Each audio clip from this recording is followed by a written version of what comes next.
2026 বিশ্বকাপের round of 32-এ প্যারাগুয়ের কাছে টাইব্রেকারে হেরে বিদায় নিয়েছে চারবারের বিশ্ব champion Germany national football team. দলের এমন বিদায়ে হতাশ হয়েছেন অভিনেত্রী আর্চিতা স্পোর্শিয়া।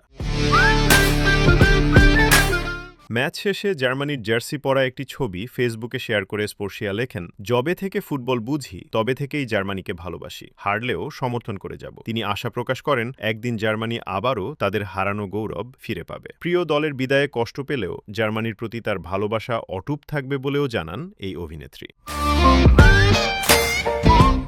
উল্লেখ্য, নির্ধারিত ও অতিরিক্ত সময় 1-1 গোলে শেষ হওয়ার পর টাইব্রেকারে 4-3 ব্যবধানে জয় পায় প্যারাগুয়ে ন্যাশনাল ফুটবল টিম। ফলে বিশ্বকাপ থেকে বিদায় নিতে হয় জার্মানিকে।